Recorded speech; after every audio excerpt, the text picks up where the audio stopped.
Olá, seja bem-vindo, seja bem-vinda a mais uma edição do nosso CatimbaCast, a resenha esportiva do canal Francamente, produzida diretamente dos estúdios da Five Media em Santo André. Lembro a você o seguinte, você pode acompanhar o nosso CatimbaCast através do nosso canal no YouTube, Francamente Oficial, ou também através do portal francamenteabc.com.br, francamenteabc.com.br, mídia revelação no prêmio ABC da Comunicação 2024, tá bom? Ó, o nosso lobinho tá bem atrás aí para você dar uma conferida, tá? Colorindo e ilustrando a nossa cenografia, o lobinho do Francamente ABC. Aliás, siga também o Francamente ABC nas redes sociais, estamos além do YouTube, além do portal, no Instagram, no Threads, no X, no TikTok, com assuntos relacionados ao Grande ABC e também com os nossos comentários esportivos. Hoje a gente vai fazer um programa um pouquinho diferente, vamos falar um pouco da temporada 2024, que encerrou-se com o Botafogo campeão da Libertadores, campeão do Brasil, e vamos fazer um raio-x também dos clubes paulistas, mas já projetando também 2025 para São Paulo, Corinthians, Palmeiras, para o Santos, vamos falar até do Santo André na Série A2. Para isso, convidei um grande jornalista, um amigo, um parceiro de várias jornadas, dividimos muito beirada de campo, né? Fazendo cobertura por aí. Ele é repórter da rádio Craque Neto, uma das maiores, se não a maior, web rádio, mais do que o web rádio, é um grande canal hoje do YouTube, um grande case de comunicação dos últimos anos, a Rádio Craque Neto. Um abraço para o Craque Neto, o Riudo, e para toda a galera que faz lá a Rádio Craque Neto. Estou recebendo hoje aqui o Rafael Jacobucci para a gente resenhar um pouco sobre o futebol brasileiro em 2024. Tudo bem, Jaco? Seja bem-vindo ao nosso CatimbaCast. Pô, Frank, que honra. Muito obrigado pelo convite. Bora trazer aí um panorama do que foi Corinthians, São Paulo, Santos, Palmeiras, os times do ABC, nesta temporada bem longa, né?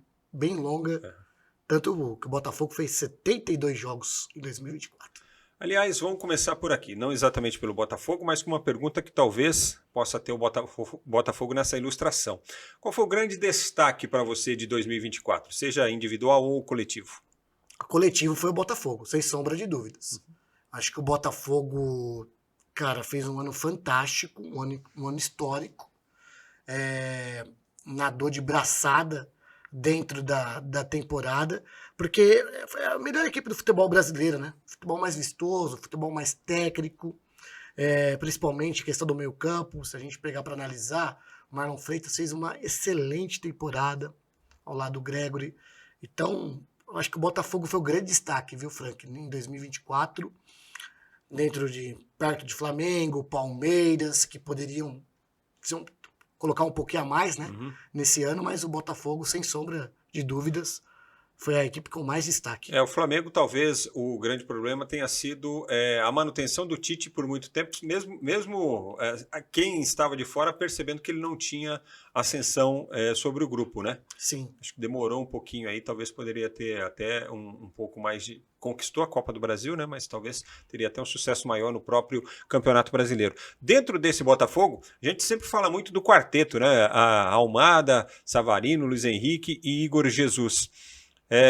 E você destacou dois nomes aí fora desse grupo dos quatro aí, né? Os dois volantes, o Marlon Freitas e o Gregory. A composição defensiva, e eu acho que a capacidade física do Botafogo, esses dois aspectos contaram muito também para o Botafogo dar liberdade para esses quatro aí fazerem o que quiserem, né, na frente, lá no ataque do Botafogo. Com certeza. Porque assim, Frank, se você parar para analisar, o Botafogo tem a equipe mais alta das equipes que disputaram a Série A do futebol nacional nesta temporada. E ajuda muito, porque o porte físico vem prevalecendo ainda mais dentro do futebol. Outro detalhe, o meio-campo hoje é fundamental. Para você ter uma equipe consistente, o meio-campo tem que estar ajustado. E o Marlon Freitas e o Gregory foram duas peças fundamentais para o Almada, para o próprio Luiz Henrique, terem um bom desempenho, uma boa temporada. E assim, se a gente fazer um parâmetro... Olha o Luiz Henrique, hein? Que fase tá o Luiz Henrique. E esse também jogou demais, hein, jogou Savarino? Muito. Pela madrugada. Também. Mas assim, Palmeiras caiu de produção quando perdeu o meio campo. Flamengo, a mesma coisa. O Galo. E o Corinthians cresceu quando o Ramon ajustou o meio campo. Setor. Então, o meio campo hoje é a peça fundamental para você ter um time consistente. E o Botafogo tem esses dois jogadores que é fora do comum. Essa derrocada do Botafogo no Intercontinental, que agora é Intercontinental, né? Agora não tem muito como ficar chamando de Mundial de Clubes, né? Porque se vencer, vai falar que não vale Mundial, que é Intercontinental, certo? Sim. Vai continuar desse jeito. Apesar de que na transmissão o Paulo Andrade reiteradas vezes tratou como Mundial de Clubes, né? E se ele fez isso foi por orientação também de quem estava transmitindo. Essa derrocada do Botafogo, evidentemente que ela não fere, né, em nada tudo aquilo que o Botafogo fez ao longo da temporada. Mas apesar das circunstâncias, não se poderia esperar mais do Botafogo nesse jogo? Porque o pessoal está brincando, Jacobut, que o Botafogo passou mais tempo voando do que lá no Catar. Eles não estão errados não, porque assim, Frank, o que acontece? O que pode ter um questionamento sobre a queda precoce do Botafogo dentro do Mundial Interclubes, cara, foi pegar um Pachuca que não veio bem na Liga Mexicana, o 16º colocado. Então, nesse aspecto de resultado, sim, mas o Botafogo não teve tempo de comemorar o Campeonato Brasileiro, por exemplo. Vem de uma recém-conquista, num jogo pegado, jogando 90 minutos com um homem a menos, contra o Atlético Mineiro numa final de Libertadores. E aí, fico alerta, porque na temporada que vem o Campeonato Brasileiro vai até o dia 21, no meio do Mundial. Eu acho assim, Frank, né, no meu ponto de vista, esse formato deveria ser extinto. Por quê? Se você tem um Mundial em 4 anos, deveria seguir esse Mundial de Clubes. Vai prejudicar demais o desempenho das equipes. O calendário deveria mudar o quê? Deveria sair a Copa Intercontinental? A FIFA deveria manter só o Mundial de Clubes em 4 anos. Ou em 3. Sabe? Porque ou faz a Intercontinental como era antes. Que aí, uma final única, entendeu? Mas é que aí as outras confederações e os outros países que hoje estão produzindo mais, porque tem mais recursos do que o futebol sul-americano, né? Porque os sul-americanos estão com dificuldades aí ao longo de vários anos para chegar na decisão. Sim. Não é para vencer mais, é para chegar na decisão, né? Mas aí eu acho que neste momento, com as outras confederações, que a FIFA lutou muito também para trazer as outras confederações, outros países, outras áreas, né? Outras praças para integrar o futebol, mas aí você fica mal com essa turma. Mas o time europeu, né? Tanto que o Real Madrid alegou que vai jogar final direta, e aí os times sul-americanos que não chegam às finais com frequência deveriam jogar a semifinal, que foi o caso do Botafogo. Deveria rever o formato, Frank. Deveria rever o formato. E esse é um ponto, porque vai prejudicar muito. Mas como poderia ser? Cara, ou você faz logo na final, após o término da Champions, e você joga a Libertadores para terminar um pouquinho mais à frente, entre agosto e setembro, sabe? Para você emendar. Ou se não, você faz como era antes, joga as duas equipes para a final. Aí você pode classificar a equipe da CONCACAF, da Ásia, jogar para o Mundial de 4 anos. Mas aí, pelo que eu estou percebendo, o recurso que eu encontro aí dentro disso que você está falando é aquilo que a gente debate há anos no futebol brasileiro e no futebol sul-americano. A adequação do calendário ao calendário europeu, porque aí você resolve tudo. Porque aí não vai ter mais diferença. Mas aí não no sul-americano, brasileiro, porque na Argentina... Não, mas aí tudo. Sim. Por exemplo, a Libertadores ela tem que ser jogada concomitantemente, olha que palavra bonita, a Liga dos Campeões da Europa. Sim. Tipo, começa junto, termina junto. Exato. Então, assim, vai terminar em maio. Começa em agosto, setembro, outubro do ano anterior e termina em maio. Exato. Né? As temporadas, da mesma forma, começando em agosto e terminando lá no meio do ano seguinte. Porque com o calendário adequado, calendário igual, ninguém vai sofrer, por exemplo, o que o Botafogo sofreu. Tem um jogo a mais, aí tem que viajar e depois menos de 24 horas, 36 horas você tem que jogar. Né? Você tem uma isonomia, digamos assim, pelo menos de calendário. Só que eu acho bom a gente parar de sonhar e voltar para E a voltar terra. para a realidade, né? Né? Porque eu acho que esse pensamento pode ser Não uma rola. utopia, né? Não rola. E dentro do Botafogo, para você, o grande destaque do Botafogo em 2024 foi... Luiz Henrique. O craque do campeonato. Né? Por quê? Tem outra opinião? Não, é uma boa opinião. O Luiz Henrique fez um grande campeonato. De fato, você sabe, vou te contar uma história. O Luiz Henrique, a história da vinda do Luiz Henrique para o Botafogo. O Luiz Henrique queria voltar para o Brasil. Só que tinha que fazer o investimento. Foi por isso que ele foi para o Botafogo. E aí é o seguinte. Ele negociou primeiramente com o Fluminense, que foi o time que o revelou para o futebol, antes dele ir para a Europa, certo? E o Fluminense falou, a gente não tem como fazer esse investimento agora. Aí o empresário falou para ele, olha, o Flamengo pode fazer esse investimento. Ele falou, não, o Flamengo não, pelo amor de Deus. Qualquer time menos o Flamengo, porque aí o torcedor do Fluminense não vai tolerar. Olha o que ele pensou. Aí vieram oferecer o Luiz Henrique no Palmeiras. Aí o Anderson Bastos, Luiz Henrique, conheço, né? No Rio de Janeiro. Viu a formação do jogador, ele trabalhava no Botafogo e tal. Vai resolver meu problema. Bom, vai resolver vários problemas, né? Vamos conversar. E aí, o que é que bateu? O investimento. Quem aprova o investimento? Gente, nem preciso falar quem é. Não tenho como fazer esse investimento. Gente, não dá. Muito dinheiro. Não posso, a gente tem que trabalhar com a base. Não rolou. Só que o detalhe que pouca gente sabe e que ficou se sabendo depois. O Luiz Henrique, na cabeça dele, ele dava preferência de acertar com o Palmeiras para não estar nos clubes do Rio de Janeiro. Aí entrou o Botafogo como a terceira opção para o Luiz Henrique e aí encontrou o Textor falou, não, pode fazer o investimento, esse cara vale, né? O scout já tinha passado todos... Tanto que assim, o Almada e o Luiz Henrique foram as maiores contratações da história do futebol brasileiro, sendo que o Almada ele não foi uma contratação para o futebol brasileiro, ele foi uma contratação para o futebol francês, tanto que ele já foi embora. Jogou 6 meses no Botafogo, chegou no meio do ano, né? E assim, então ele não foi uma contratação para o futebol brasileiro. É que o baú do Textor não tem fundo.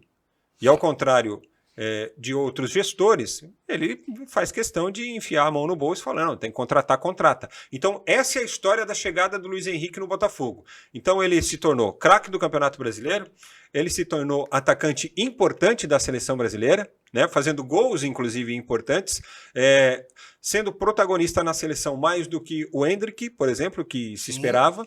Né? Então, assim, o trabalho de observação do Botafogo... Rei da América. O trabalho de observação do Botafogo tem que ser enaltecido também, mas a história do Luiz Henrique é essa. E para você ele foi o melhor aí do Botafogo. Foi o melhor. E eu não sabia essa história do Palmeiras não, cara. Não veio porque não aceitou investir. É um absurdo. Um absurdo, porque se a gente colocar o Felipe Anderson, que foi um investimento, uma grande contratação que o Palmeiras fez na temporada, até agora não vingou. Mas o Luiz Henrique poderia não ter vingado também. Sim. O Igor Jesus poderia não ter vingado. Exato. Porque, assim, o Luiz Henrique tá bom, ele tá desde o começo do ano, certo? Mas, assim, o Botafogo, para a gente finalizar até esse negócio do Botafogo, já estamos falando muito do Botafogo. O Botafogo incorporou e ajeitou-se depois da janela do meio do ano, quando chegou o Almada, quando o Igor Jesus chegou também, né? E esses jogadores aí sim deram volume. E o Almada foi se enquadrando aos poucos. Mas aí o que aconteceu? O futebol do Savarino, que já estava ótimo, melhorou. O Luiz Henrique melhorou porque esses 4 ali dividiam o protagonismo ali na frente. E você já falou, defensivamente o time estava ajustado. Então era assim, era só entregar a bola nos pés dos caras e falar, resolvam aí. Foi mais ou menos isso que aconteceu. Mas o ajuste fino veio com as contratações do meio do ano, certo? Sim. Você acha que é o Luiz Henrique? Para mim, o grande destaque do Botafogo chama-se Arthur Jorge. O cara que deu essa consistência para o Botafogo. Ele chegou em abril no Botafogo, né? Consertou o time. E mais do que isso, ele colocou na cabeça dos caras um foco, né, e uma mentalidade. Falar, ó, se nós formos competitivos ao longo de 90 minutos, se nós tivermos, se nós nos sobressairmos fisicamente com relação ao nosso adversário, é só colocar a bola nos caras aqui que eles vão resolver. Então o Botafogo passou a ter um nível de confiança e de aproveitamento quase imbatível perto dos outros times assim do futebol brasileiro, né? Sim. E eu acho que é muito na conta do Arthur Jorge, esse português que chegou aí também. E o Textor já tinha visto isso também. Ou o Textor, ou quem faz esse trabalho para ele, né? Que observou e falou, esse é o cara que se enquadra naquilo que a gente quer para o Botafogo. Porque o futebol do Botafogo foi muito vistoso, né? Sim. 4-1 no Flamengo, pô. O jogaço contra o São Paulo no Morumbi, que foi o melhor jogo do campeonato no primeiro turno, disparado. Foi 2-2? Foi 3-2. 3-3. 3-3. Então, grandes jogos, né? Grandes jogos. Se você pegar os grandes jogos do campeonato, Tem o Botafogo. o 3-1 para cima do Palmeiras aqui, Também. assim, foi um amasso. Eu lembrei do Anderson Silva. Lembra do Anderson Silva? Ele, no primeiro round, assim, ele deixava os caras dar umas pancadas nele e ficava só desviando e tal. E aí ele começava a soltar o braço, a perna, o joelho, no segundo round, e os caras acabavam desnorteados. Foi o que aconteceu naquele Botafogo e Palmeiras. O jogo contra o Palmeiras, Frank, assim, o aspecto psicológico me surpreendeu e muito, porque o Botafogo tinha perdido a liderança, o Palmeiras só dependia dele para continuar. Não, e vinha de uma sequência sem vitórias, né? 3 empates que proporcionaram ao Palmeiras assumir a liderança. E aí teve uma grande festa do torcedor do Botafogo, antes da equipe viajar para São Paulo, e depois, consequentemente, até a Argentina para a final da Libertadores, incorporou a equipe e jogou com propriedade diante do Palmeiras no Allianz Parque. E assim, uma vitória maiúscula, jogando bola. Não foi uma equipe que veio aqui para jogar fechadinha, para neutralizar o Palmeiras e na base do contra-ataque, na bola parada, achar o gol. Não, Botafogo veio e colocou o Palmeiras na roda e jogou bola. Mais ou menos. Não, porque o que o Botafogo teve de melhor contra o Palmeiras foi a efetividade. Sim. Certo? Porque até o gol do Gregory, que aliás saiu de um escanteio, 2 escanteios que não existiram, né? A gente passa isso, mas tem que ser ressaltado também. O Botafogo não tinha chutado. Chutou, a bola entrou, fez 1-0 e aí mudou o jogo, né? Porque aí o Palmeiras não teve aquela reação que dele se esperava também. E aí o jogo foi mais controlado para o Botafogo, né? Voltou, ampliou, depois fez o terceiro e tal. Mas enfim, parabéns ao Botafogo. Outro time que se ajustou no meio do ano foi o Corinthians. Sim. Né? O Corinthians até agosto foi só sofrimento. E na realidade ainda passou agosto e setembro ajustando o time. Né? As contratações que fizeram. O Ramon Dias ainda demorou este período, né, 1 mês e meio, 2 meses, para ajustar o time, para começar essa sequência aí que terminou de 9 vitórias no Campeonato Brasileiro. Mas foi um time que até agosto foi só sofrimento, né, Jacobucci? Não, demais, né? O Corinthians é um time no primeiro semestre, no segundo é outro time. Foram 8, 9 transações, né? 9 contratações na segunda janela, na janela do meio do ano. Ou seja, você remontou o time. Né? Ó, Charles, André Ramalho, Carrídio, Martínez, Memphis, cara, Alex Santana, Héctor Hernandes, o Hugo. Então foram 7, 8, aí já lembramos 8 aqui. 8. E assim, o Corinthians demorou para acertar, né? Essa é a verdade. Porque foi assim, o Corinthians ficou 20 rodadas na zona de rebaixamento e disputando o quadrangular da Copa do Brasil e também da Copa Sul-Americana.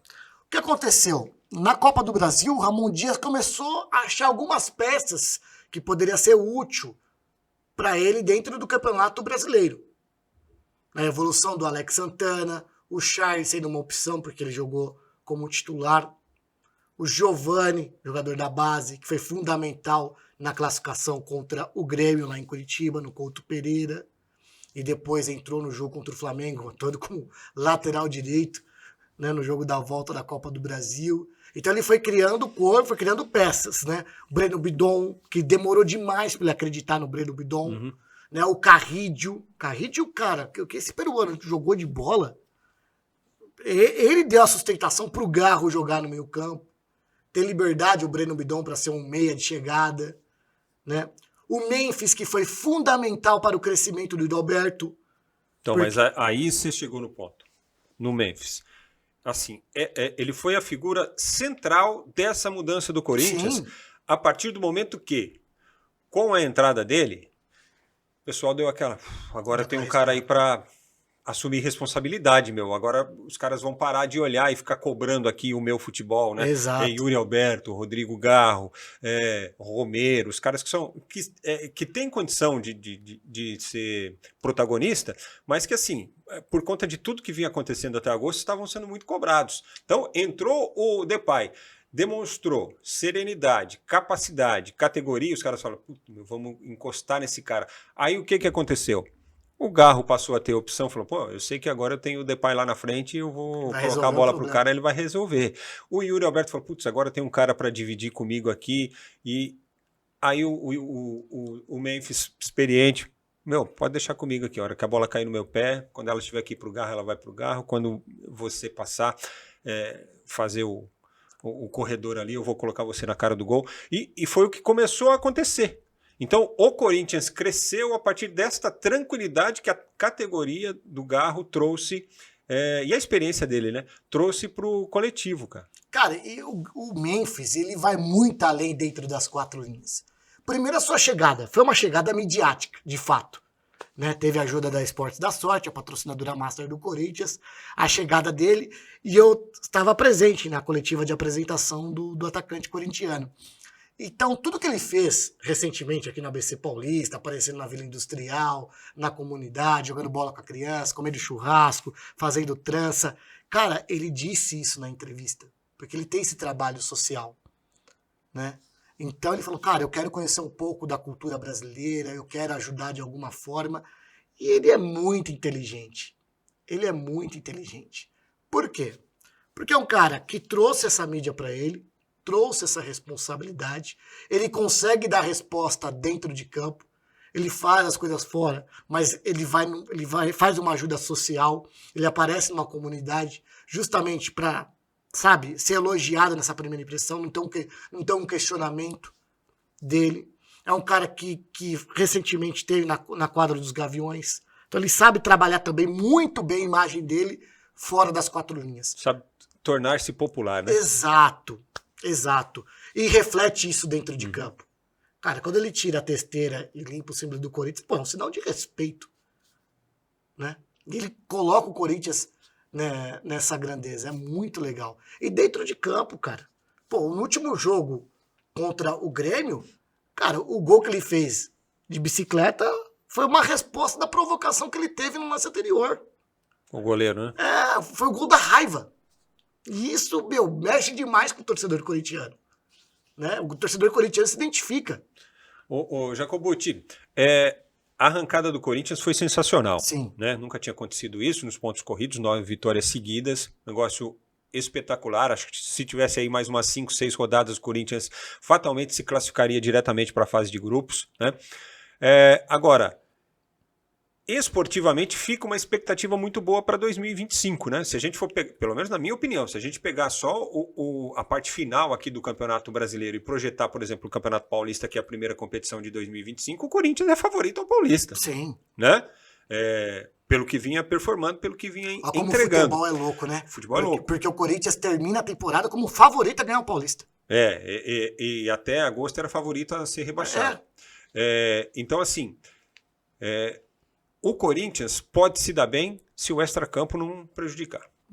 Sim. É um entendimento. Essas questões relacionadas a impeachment de presidente, votação no conselho, tudo que envolve o extracampo do Corinthians. Né?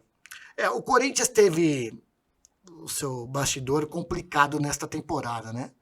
É bom salientar que o presidente hoje do Conselho Deliberativo ele teve um suporte muito grande da situação. O grupo da situação elegeu o Romeu Thoma Júnior para ser o presidente do Conselho Deliberativo. Essa relação que hoje não existe mais do Augusto com o Romeu Thoma Júnior tem nome e sobrenome, que é Fred Luz. Isso já foi colocado... Ele é a semente da discórdia? Sim, foi colocado publicamente. Logo quando o Fred Luz chega no Corinthians, em entrevista à TV Gazeta, ao programa Mesa Redonda, o Tuma dizendo que não era de acordo com o contrato do Fred Luz. Por quê? O Fred Luz, na prática, ele é rotulado como CEO, mas na teoria é como consultor. Então, para ser CEO do Esporte Clube Corinthians Paulista, e o Tuma deixou bem claro, seria ideal ele ser funcionário do clube. E outra coisa, tinha que ser algo estatutário, tinha que estar no estatuto do Corinthians aí, a criação dessa figura, que não existe, né? Não existe, mas se ele tivesse um vínculo diretamente com o Corinthians, não teria problema. O problema é terceirizado. É terceirizado, através da Álvares Marçal, que é uma empresa de consultoria que é dele. Então ele já prestou consultoria para o Cruzeiro, para o Coritiba. Prestou ou presta? Acho que para o Coritiba ainda presta. O Cruzeiro prestou. Então, assim, ele tem uma empresa para prestar serviços para clubes. Isso. Para entidades esportivas. Isso. Então, hoje, ele é um consultor do Corinthians, mas ele é um consultor que está no dia a dia. Ativamente. É um consultor que bate cartão, que faz expediente. Que trabalha ao lado do Pedro Silveira, que é o então, diretor financeiro. Ele não é consultor, Cascone, ele é funcionário. Funcionário, mas o contrato dele como consultor, que vem criando esse embate dentro do conselho. Por quê? Algumas situações, E é um conflito de interesse também, né? Porque se você trabalha para outros clubes, você conhece a realidade de outros clubes e você presta um serviço e você dá expediente num terceiro clube, como é o caso do Corinthians, aí é um conflito de interesse. Mas tem um problema. O trabalho... Só um? Tem vários. A gente já citou vários. Dá para pontuar vários. Mas a questão do embate é o seguinte, o trabalho dele está sendo bem feito. Verdade seja dita. Está sendo bem feito. E aí, quando teve... Aliás, ele foi apresentado sem contrato com o Corinthians. É bom lembrar isso daí. Ele foi apresentado sem contrato. Então, ele não ia ultrapassar algumas medidas sem ter autonomia do Conselho Deliberativo, aprovação do Conselho e aprovação do presidente. Só que hoje, ele não fala diretamente com o Conselho. Fala diretamente com a equipe do presidente. Uhum. Isso gerou um embate. Você acha que isso pode ter reflexo dentro do campo ano que vem?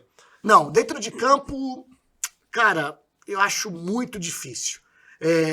Só para a gente contextualizar, né, teve aí o processo do impeachment, teria uma reunião há 10 dias atrás no Parque São Jorge, do Conselho Deliberativo, sobre duas questões. Não tem nada a ver com Álvares Marçal e Fred Luz. Só que esse embate internamente acelerou. Não, mas não tem nada a ver com a Fred Luz e Álvares Marçal. Uhum. É a acusação, né, a agressão do presidente Augusto Melo com o torcedor do Cruzeiro, no jogo lá em BH, pelo Campeonato Brasileiro, no primeiro turno, e a Vaidebet. O Comitê de Ética do Corinthians orientou o Conselho para não cometer injustiça e ter uma votação imparcial, só poderia vir à tona no caso Vaidebet quando tiver um resultado da justiça comum. Uhum. Só que aí o Conselho acabou tomando uma outra medida e aí foi julgado. Julgado não, né? Ia até a votação 10 dias atrás e acabou. Aí ele conseguiu eliminar. Conseguiu eliminar através da justiça comum em Tatuapé. Só que a liminar caiu de novo essa semana. Caiu nessa semana. E a possibilidade já no início de janeiro ter uma nova votação. Só que é a situação do Augusto Melo hoje. Ele não tem o Conselho mais em mãos. Uhum. O que pode... Então, politicamente ele está fragilizado. Está fragilizado. O que pode ajudar o Augusto dentro do Conselho Deliberativo é a pressão da torcida. O conselheiro não se expor.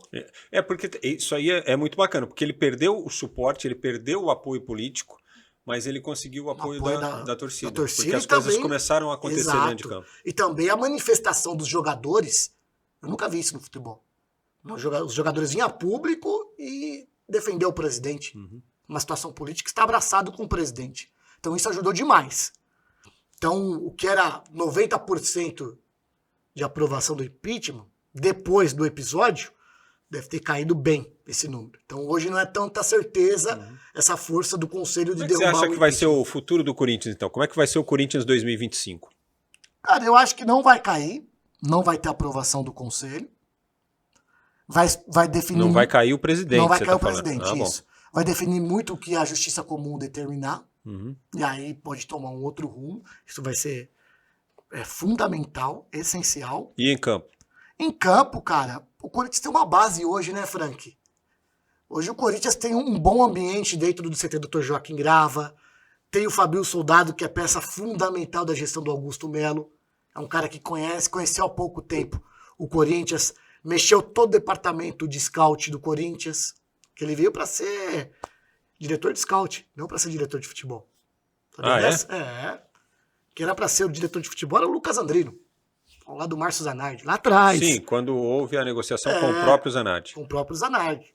Aí não acabou dando certo pelo regulamento do Campeonato Paulista, aí mudou.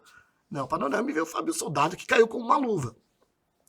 Então o Corinthians hoje tem uma espinha dorsal, não precisa fazer 20 contratações que fez no início da temporada. 2, 3 atletas no máximo. Por exemplo, o Corinthians hoje tem a lateral esquerda como prioridade, mas é um jogador que vem para ser titular. O Bidu terminou bem a temporada. O Corinthians ainda prioriza, mas tem a situação do Hugo, que pode sair e vir um lateral esquerdo. Pode vir mais um jogador de beirada, porque fica essa indefinição do Roberto.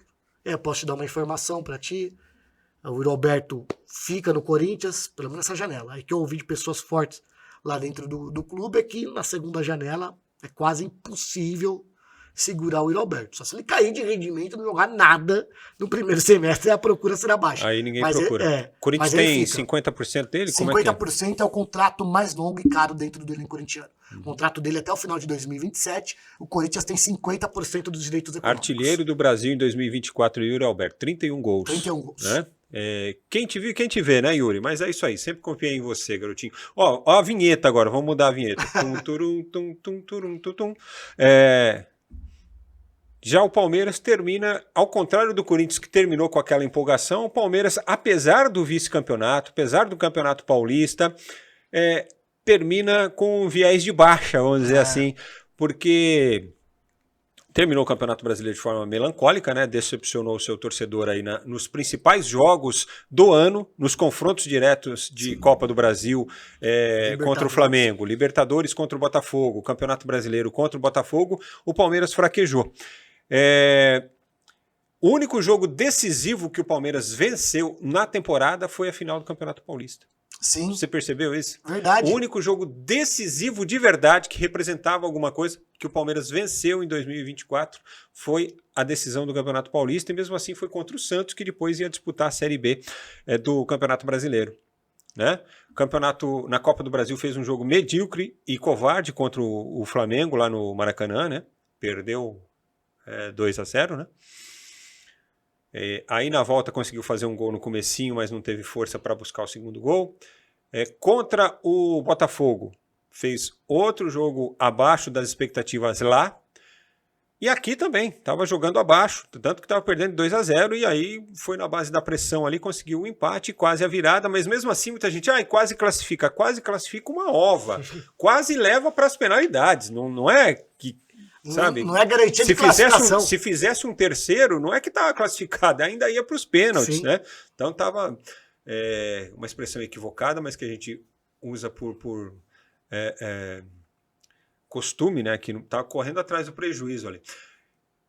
E no Campeonato Brasileiro, quando assumiu a ponta do Brasileirão, que eles agora ficou grandão, vai fazer um jogo, vai bater de frente com o Botafogo. Pô, tomou uma traulitada de passar vergonha. 3-1. Para o Botafogo e no Allianz Parque, né? Acho que a última vez que o Palmeiras tinha tomado 3 gols no Allianz Parque, ou tinha sido, acho que contra o Ceará do Dorival Júnior, talvez. Foi 3-2 um jogo aí. 2022. Isso. 2022, primeiro turno do Campeonato Brasileiro. Então. E o Steve Mendonça jogava no Ceará. Sim. Jogou ali velocidade ali pela esquerda e tal. Acho que tinha sido a última vez. E contra o Fluminense, que se esperava, pelo menos vamos terminar o campeonato com dignidade, foi para o Abel falar que ficou chateado com o que viu, para a Leila reclamar do que viu, é porque realmente o negócio foi melancólico. E aí, para fechar bem o ano, ainda rescinde o contrato com o Dudu, torcedor protestando que o Dudu merecia um tratamento melhor no Palmeiras. Como é que você analisou esse ano? Cara, ou pelo menos essa saída aí de Dudu. Começando com o Palmeiras, o ano do Palmeiras, Frank, assim, mostrou para mim que o elenco tá saturado. Tem que fazer uma reformulação. Por exemplo, a lateral direita. O Marcos Rocha é titular absoluto? O Mike é titular absoluto? O Mike é lateral ou ponta? É uma dúvida. Eu acho que o Giai vai começar a ganhar mais espaço, até porque acho que Mike poderá sair também. O Marcos Rocha vai ficar? Marcos Rocha renovou por mais um ano, né? O que ele tem feito ao final de cada temporada, né? A terceira vez que ele faz isso, renova para o ano seguinte e renovou para 2025 mais uma vez. Aí vamos pegar o meio campo do Palmeiras. Zé Rafael, Gabriel Menino, Aníbal Moreno, Richard Rios. Igual, por exemplo, no meu ponto de vista, acho que o ciclo do Gabriel Menino e do Zé Rafael já acabou no Palmeiras. O Palmeiras precisa contratar mais 2 volantes para a próxima temporada, principalmente ter um Mundial pela frente, sabe? 2 volantes para jogarem. Porque o Richard Rios é bom jogador, ponto. No meu ponto de vista. Não é o titular absoluto. O Aníbal Moreno é. Só que precisa de um cara do lado. Precisa também de peças no setor. Rafael Veiga, cara, o Veiga é um baita jogador, mas às vezes parece que o Abel não acredita no Veiga, cara. Sabe? Principalmente aquela declaração que ele deu recentemente sobre a falta. Ah, o Veiga tem que deixar o Estevão bater mais falta. Pô, cara, aí derruba, né? Pô, derruba o seu jogador. Eu tinha acabado de guardar lá contra o Bahia. O cara dá uma declaração dessa. O ataque. O Palmeiras hoje não tem um goleador. Não tem um centroavante. Esse é o grande problema. Não tem, cara. Esse é o grande problema do Palmeiras. Tem muita gente dizendo que assim, o Facundo Torres, que está em negociação, tem aí agora a concorrência do Cruz Azul, né? Sim. Tem gente achando que ele não é esse jogador. Ele não é o atacante de referência, ele é um jogador de lado de campo que pode também... Ele joga na do Estevão, para falar a verdade. Já seria uma reposição para a saída do Estevão.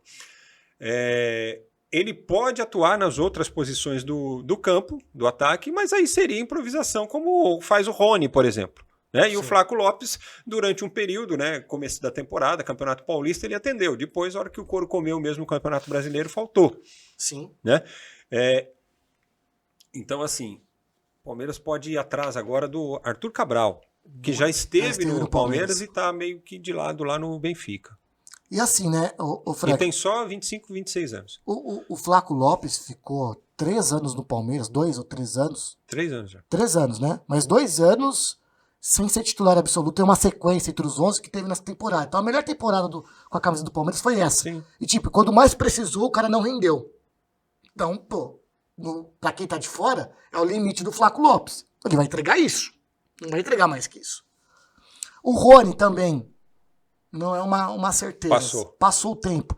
Então, o Abel, o Anderson Barros principalmente, já tem que começar a modificar isso. Tem que passar um processo de reformulação. Na última coletiva, o Palmeiras não faz grandes contratações de peso, midiática. O Abel comentou. Porque é uma característica, é uma linha da diretoria. É o time que aposta da base. Eu acho legal. Mas às vezes precisa. Mas precisa de um suporte, precisa de um jogador experiente justamente para tirar a responsabilidade dos garotos que estão subindo. Sabe? Então o Palmeiras precisa olhar com carinho a reformulação que é necessária para 2025. Sobre o Dudu. Dudu errou. Dudu deveria ter saído na primeira chamada do Cruzeiro. Né? Voltou atrás porque teve a reunião com a organizada, tal, tudo. E faltou também um pouco de gratidão da diretoria do Palmeiras, não das anteriores, atual, né? Sim, claro. Com o ídolo, cara. Mas criou um mal-estar. Tudo bem, criou um mal-estar, mas o cara ganhou tudo. É o principal artilheiro do Palmeiras no Allianz Parque. É que aí é o seguinte, Dudu, criar mal-estar com a presida, irmão, aí não rola. Aí você colocou um alvo nas suas costas, né? Porque, infelizmente, é assim. A presidente do Palmeiras não tolera ser contrariada. Isso é fato. E ela deixa transparecer isso, não faz nem questão de disfarçar. Né? Ela tem a caneta, ela tem o dinheiro, ela manda na coisa toda. E assim, se você contrariou, amigo, esquece. Um abraço. Isso acontece dentro do clube com o conselheiro, isso aconteceu com o pessoal das embaixadas, isso aconteceu com torcida uniformizada, se bem que não ter relação com torcida uniformizada também é uma boa. E isso acontece com jogadores. E quem pode bater na mesa e falar alguma coisa e a presidente aceitar é o Abel Ferreira. Sim. Entendeu? Ali ela baixa um pouco a bola, mas no mais, contrariou, amigo, esquece, aí desfaz a amizade na hora ali no Facebook. E claramente, Facebook, né? Porque... e claramente, Frank, o Abel não está disposto de bater de frente, não. Ele não é um cara que senta na frente a frente com a Leila, apontou os problemas, fala, presidente, se não mudar isso daqui vai complicar. Acho que ele passa a bola pro Anderson Barros. Mas assim, mas eu acho que ele fez isso agora. Mas ele tem que passar pro Barros mesmo, Sim. né? Que imagino que quando consultado, imagino não, a informação que eu tenho é que quando consultado, ela ouve muito o Abel, né? Se o Abel fala, ele tá falando, então o negócio tem que ser assim. Eu acho que vai ser a maior reformulação, né, do Palmeiras da era Abel, com certeza. Dudu saiu, o Rony deve ir também, o Zé Rafael, como você citou. Esses 4 jogadores, inclusive, podem ir para o Cruzeiro. Pode ser uma debandada aí para a turma do Matos. Né? Que é um erro também do Cruzeiro, né? Mas lá talvez, né? Mike retornaria, Rony retornaria, Dudu retorna. Né? Todos já passaram por lá. Então não é algo tão estranho assim. Só que chegam num outro momento de suas carreiras. Sim. Queria que você falasse do Estevão. O Estevão, cara, ele... é um grande jogador. O estúdio tá gelado, o Estevão tá até com frio. Não, ele é um grande jogador, Frank. Eu tava até tendo um debate na Rádio Craque Neto recentemente, que assim, ainda o Neymar é o grande nome do nosso futebol. Mas por que o Neymar é o grande nome do nosso futebol? Porque o Neymar fez uma carreira no futebol brasileiro. O Neymar, para ter sucesso no Barcelona, ele teve que ser campeão da Libertadores, tricampeão paulista, campeão da Copa do Brasil, né? Criar uma história, criar uma raiz dentro do futebol brasileiro. Fato que Endrick e o Estevão tinham tudo para fazer isso daí. Faltou essa orientação, sabe? O Endrick poderia ter ficado mais, ter disputado o Mundial agora com o Palmeiras, ter ficado. O Estevão vai depois do Mundial, mas acho que ele deveria ficar um pouco mais, sabe, Frank? Conquistar um título de expressão para chegar pronto no futebol europeu, não ficar, sabe, igual o Endrick, sabe, escanteado. Porque isso prejudica o rendimento do atleta e prejudica o rendimento também da seleção brasileira, que depende dos caras, sabe?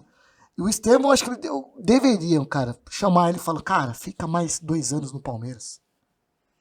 Então, sabe? Mas tudo bem que tem o lado financeiro, tal, os tempos mudaram, é verdade, ponto. Mas, cara, eu acho que falta isso, sabe, Frank? Para os jogadores daqui.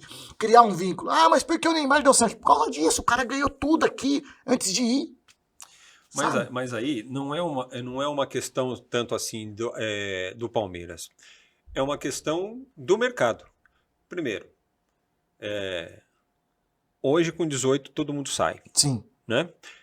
E outra coisa, as ofertas foram irrecusáveis, né? Para um clube brasileiro. Não tinha como você segurar. No caso do Estevão, ainda ele vai completar 18 e ainda vai ficar um pouco mais. O Endrick não, fez 18 e vazou.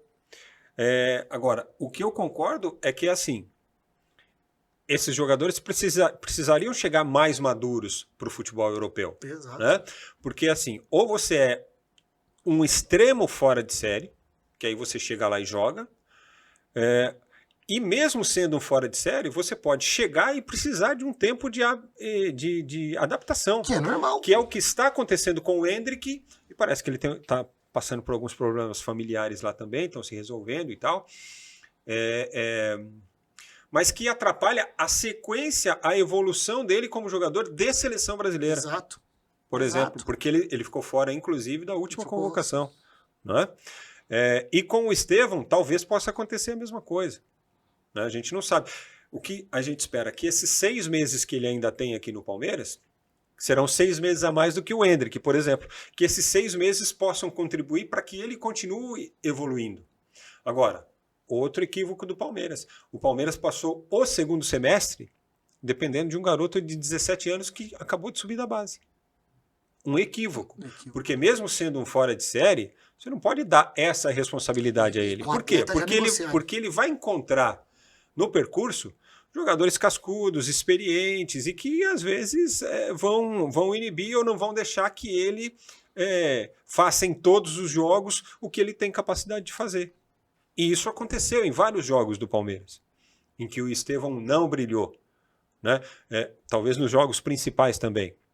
Não é Sim. verdade? Pode ver, o clássico contra o Corinthians, ele foi amassado, porque a marcação do Corinthians em cima dele, do Martínez principalmente, foi um negócio assim, avassalador. O cara dava umas voadoras e o árbitro não marcava nada. Mas não é que assim, que o Martínez estava sendo Maldoso. desleal ou maldoso. Ele estava chegando forte na marcação, e era cada tranco, irmão. Que assim, árbitros por aí marcariam falta, mas o árbitro que estava apitando o jogo falou: não, o couro vai comer e vai ser desse jeito. Só que o que faltou para o Estevão e para o Palmeiras naquele jogo? Ter essa visão também. Ó, o árbitro está deixando o nível subir um pouquinho aqui, então eu vou jogar da mesma forma. Sim. Não. Em algumas circunstâncias, ele tomava o tranco ali e parava para reclamar a falta. Então, essa percepção faltou. E isso é a experiência que vai trazer, né? Então, espero que esses 6 meses contribuam para que o Estevão chegue no Chelsea mais preparado do que, por exemplo, o Endrick no Real Madrid. Pensando em seleção brasileira. Porque eu acho que nós temos aí a geração 2030 do Brasil, né? Para 2026 você pode esperar que façam parte do grupo e tal, mas não que tenha uma responsabilidade, né? Que ainda deve ficar nos pés do Neymar e do Vini Júnior. Sim. 2030 a Copa na Espanha, né? É a grande promessa desses jogadores. Espanha, Portugal, Marrocos, Uruguai, Paraguai, Argentina, vai ser o Chile, Uruguai, Paraguai e Chile, né? Para lembrar das primeiras aí. Que vai ser verdade. Começa aqui e termina lá. É uma Copa Transatlântica.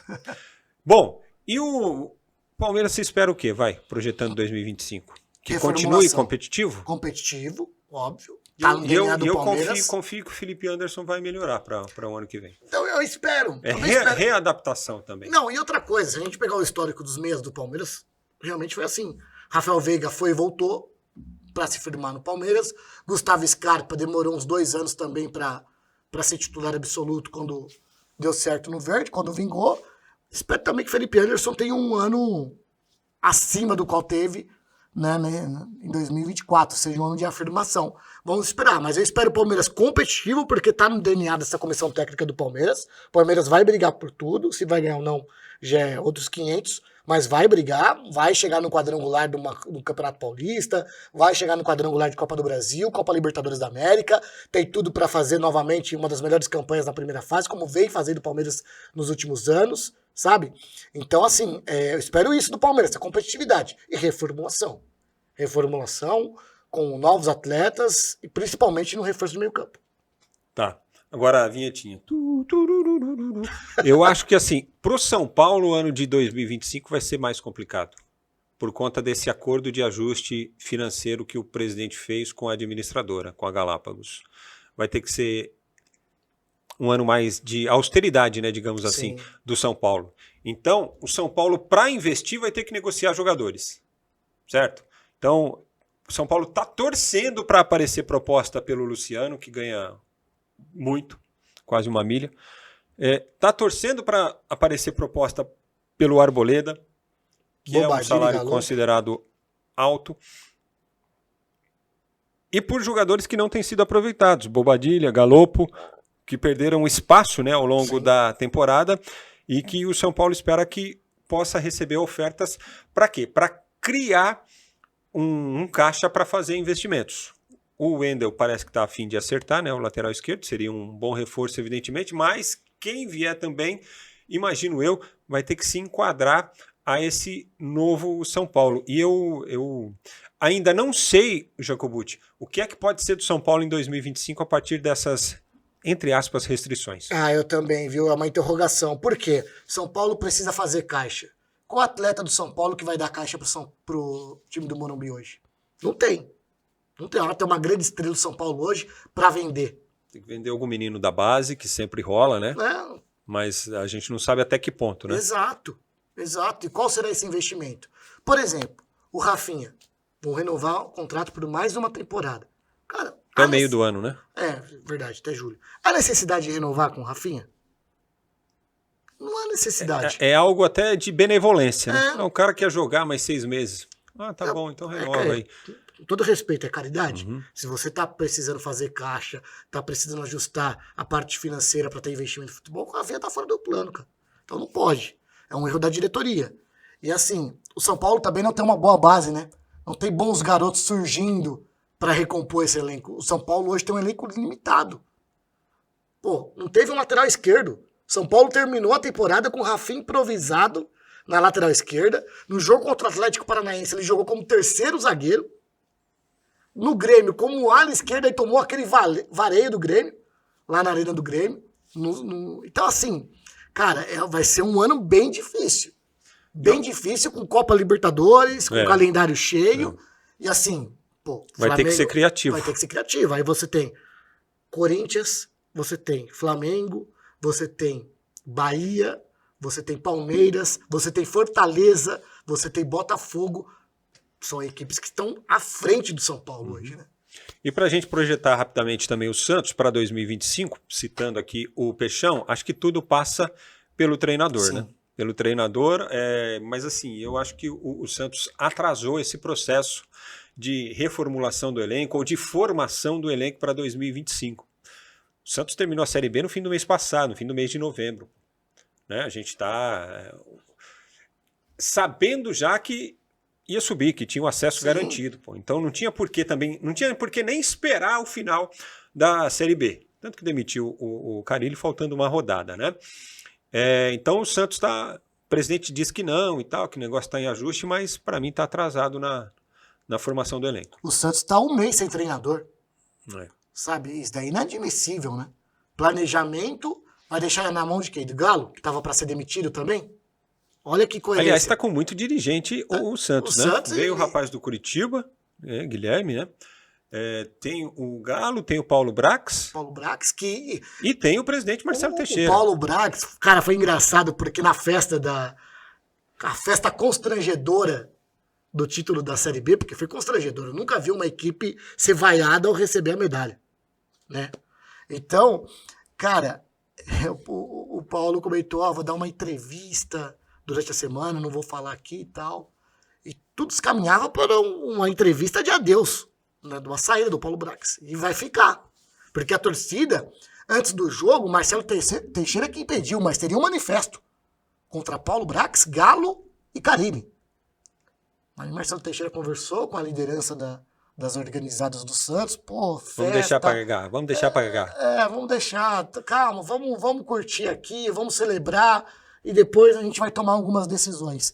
Cara, e cadê o planejamento? Ficou pensando muito no Luiz Castro, não veio. Renato Gaúcho, vai ser o treinador? Não. Vai vir o... Gustavo Quinteiros, que também não é uma certeza. Né? Ficou um dirigente há uma semana na Argentina para conversar com o treinador. Então, sabe, é um erro total. O elenco que o Santos tem, cara, não dá para disputar a Série A no topo de cima, brigar para não cair novamente. Bom, a principal contratação do Santos hoje, a principal contratação do Santos para 2025 poderia ser o Soteldo, mas acho que ele não vai voltar. Não vai voltar. O Grêmio está fazendo uma força para ficar com ele, né? E nem a torcida do Santos quer de novo. Eu acho que não, mas assim, seria um diferencial. Sim. Né?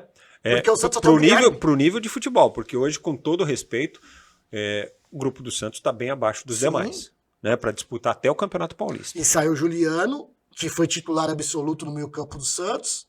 Saiu o Irã do Bigode, que era uma peça que o Carille tinha, entrava durante os jogos. Hoje só tem o Guilherme, cara. De bom jogador nesse meio-campo do Corinthians. Tem o Pituca, tem o... E o Guilherme pode ser envolvido em negociação. Também, tem o Schmidt, sabe? Então, o Santos ainda precisa mudar. Renovou com o Gil por mais uma temporada. Bom, na Série A1 do Campeonato Paulista, nós teremos aqui do grande ABC o São Bernardo, né? O Água Santa, que estão se preparando aí. E o Santo André também tem se preparado, mas para a disputa da Série A2. A gente trouxe aqui, participou do nosso Catimba, o Gilson Kleina, né, o técnico do Santo André. E o Santo André apresentou a equipe esta semana. Isso já virou tradição para o Santo André fazer a apresentação do atleta quando eles vão para os exames médicos no Hospital Brasil, porque é um dos patrocinadores também, tem um auditório bacana lá no Hospital Brasil, então eles fazem o exame na parte da manhã e no final da manhã eles são apresentados E aí apresenta-se o elenco, comissão técnica e tudo. E o Santo André fez essa apresentação esta semana. O presidente Celso Luiz de Almeida falou das dificuldades para formar grupo, falou da diferença de investimento que tem da Série A1, da Série A1 para a Série A2, disse que são 10 milhões a menos que os clubes acabam, entre aspas, perdendo, né, na queda da A1 para a A2. É muita grana. E o Gilson Kleina, que é o técnico do Santo André, falou das dificuldades que o Santo André deve ter e como é que o Santo André tem que usar a Série A2 para se fortalecer, para conseguir o acesso. Ele usou até a expressão mente forte, mentalidade forte, e falou também dos favoritos, juntamente com o Santo André, a conquista da Série A2 do ano que vem. Porque tem muito time na A2 que tem investimento e tem investimento forte. O Verão vai colocar para a gente aí agora o Gilson Kleina falando a respeito dos favoritos e de como é que o Santo André vai enfrentar todas estas adversidades na A2 de 2025. O presidente citou algumas agremiações aí, também por a equipe do Deco, do Nenezinho, o Primavera, que investindo bastante. Tem uma equipe aí que está desde o ano passado aí com uma regularidade, que é o Votuporanguense. Tem o Grêmio Prudente, que o Sérgio Guedes ele tem uns jogadores dessa divisão, né? Não sei se pode falar assim, mas ele sempre leva, e ele estava com esses jogadores na Santista. Então, quer dizer, estamos do lado do goleiro aqui, ó, que foi campeão dessa divisão pelo Noroeste, né? E, se eu não me engano, classificou entre sétimo e oitavo, né? Não. Oitavo, junto com o Velo Clube. Então você vê como tem esse equilíbrio. Eu tento colocar para os meus atletas que nós temos que ter um mental vencedor. Nós viemos para cá para ir embora só dia 6. Nós queremos isso. Mas para isso nós temos que ver que nível que nós estamos. Nós queremos ser protagonistas, é claro que nós queremos ser. Mas também nós temos que ver se nós vamos ter essa condição. Uma coisa é a gente querer, outra coisa é o desempenho que nós vamos gerar. E o estudo e a avaliação passa por esses jogos treinos. Eu estou vendo muita coisa boa. Estou vendo grandes atletas que estão recuperando, que estão com vontade de vencer. Eu acho que essa missão, o lado emocional, é muito importante. Se você coloca nessa mentalidade vencedora, você cria um vestiário forte, você cria algumas situações que às vezes respeito qualquer comando, mas às vezes o treinador passa uma responsabilidade para os atletas, mas também ele não gera um desempenho para os atletas. E aqui nós estamos fazendo de tudo para gerar desempenho. Claro que eu brinco, hoje eu tenho um pouquinho mais de liberdade, mas no fundo eles falam assim, pô, o treino é chato pra caramba, né? Pô, toda hora me dando letrinha que eu tô gordo, que eu preciso ter mais intensidade, que eu preciso melhorar nisso e naquilo, mas eu quero o melhor para eles, porque o melhor para eles é o melhor para mim, o melhor para o presidente, melhor para o clube, o melhor para a cidade, né? Então, a gente está muito motivado nesse sentido. Então, acho que criar um lado vencedor é muito importante. A gente sabe que tem duas equipes aí, que como o Santo André caiu para o Ituano, para mim, hoje a Ferroviária está fazendo o maior investimento dentro dessa divisão. Mas eu sempre penso o seguinte, se eu me preocupar só no investimento e não me preocupar com a minha equipe, eu já chego praticamente derrotado lá dentro. E pelo contrário, nós vamos chegar forte, querendo já pensar. Eu sou um treinador que gosta de pensar jogo a jogo. Nós temos que fazer toda a decisão. O jogo mais importante da vida do Santo André agora se chama Capivariano.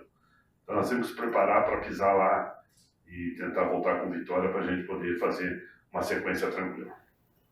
Aí o Gilson Kleina, o Campeonato Paulista da Série A2 começa para o Santo André no dia 15 de janeiro, contra o Capivariano, esse jogo que o Kleina citou, fora de casa. É uma caminhada difícil, porque ele falou de alguns clubes até pelo trabalho desenvolvido, né? Citou o trabalho do Sérgio Guedes, ele quis dizer o seguinte, o Sérgio Guedes está no Grêmio Prudente, mas ele tem os jogadores da Série A2 que já vem atuando com ele leva os caras, então são os caras que são cascas. Sim. Os caras estão acostumados a disputar A2, né, Jacó? Citou outros trabalhos, e aí é o seguinte, com o Santo André, caiu o Ituano.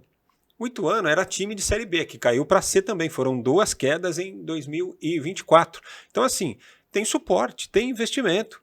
É o Juninho que toma conta do Ituano, ainda. A Ferroviária tem um dos maiores investimentos do interior do estado de São Paulo, né, junto com o Mirassol, junto com o Novo Horizontino, tanto que subiu da C para B. Então, é uma equipe que chega com investimento também. Então, o Santo André vai ter dificuldades, evidentemente, do ponto de vista de investimento, porque o Santo André não tem um empresário por trás, não tem uma empresa, não tem uma SAF.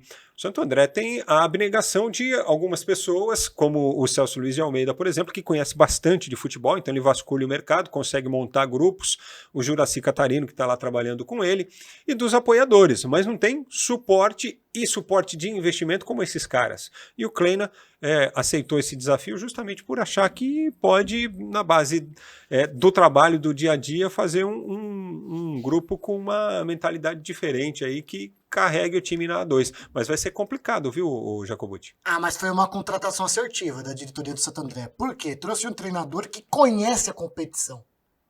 Pô, o Gilson Kleina falou com propriedade, né? Citou o trabalho do Guedes, citou o investimento que é feito na Série A2, também os jogadores que atuam em competição. Então, é um profissional que está por dentro e vai agregar. Porque o que acontece com alguns clubes, cara? Falta coerência. Sabe, traz um treinador com um perfil totalmente diferente. O Kleina, pô, dirigiu Ponte Preta, Palmeiras, fez um grande, subiu com o Palmeiras, né? Foi campeão da Série B com o Palmeiras.